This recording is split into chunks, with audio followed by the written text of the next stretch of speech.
திருப்பாடல்கள் 39ஆம் அதிகாரம் 1 முதல் 13 வரையுள்ள இறை வார்த்தைகள். நான் என் நாவினால் பாவம் செய்யாத வண்ணம் என் நடைமுறைகளை காத்து கொள்வேன். பொல்லார் என் முன் நிற்கும் வரையில் என் வாய்க்கு பூட்டு போட்டு காத்து கொள்வேன் என்று சொன்னேன். நான் ஊமையைப் போல் பேசாது இருந்தேன். நலமானதை கூட பேசாமல் அமைதியாய் இருந்தேன். என் வேதனையோ பெருகிற்று. என் உள்ளம் என்னுள் எரியத் தொடங்கிற்று. நான் சிந்தனையில் ஆழ்ந்தபோது நெருப்பு மூண்டது. அப்பொழுது என் நா பேசியதாவது: ஆண்டவரே, என் முடிவு பற்றியும் என் வாழ்நாளின் அளவு பற்றியும் எனக்கு அறிவுறுத்தும். அப்போது நான் எத்துணை நிலையற்றவன் என உணர்ந்து கொள்வேன். என் வாழ்நாளை சில விரட்கடை அளவாக்கினீர். என் ஆயுட்காலம் உமது பார்வையில் ஒன்றுமில்லை. உண்மையில் மானிடர் அனைவரும் தம் உச்ச நிலையிலும் நீர் குமிழி போன்றவரே.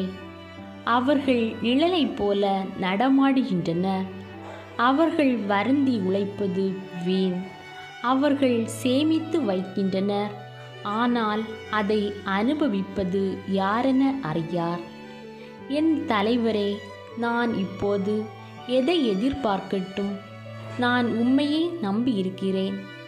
என் குற்றங்கள் அனைத்தினின்றும் என்னை விடுவித்தருளும். மதிகேடரின் பழிப்புரைக்கு என்னை ஆளாக்காதேயும்.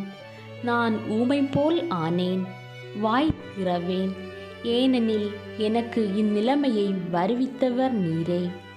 நீர் தந்த வாதையை என்னிடமிருந்து நீக்கிவிடும்.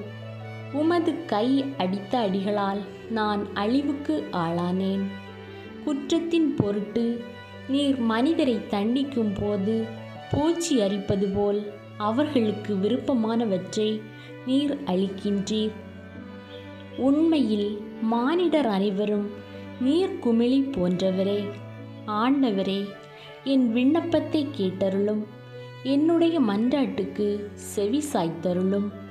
என் கண்ணீரை கண்டும் மௌனமாயிராதேயும். ஏனெனில் உமது முன்னிலையில் நான் ஓர் அந்நியன்.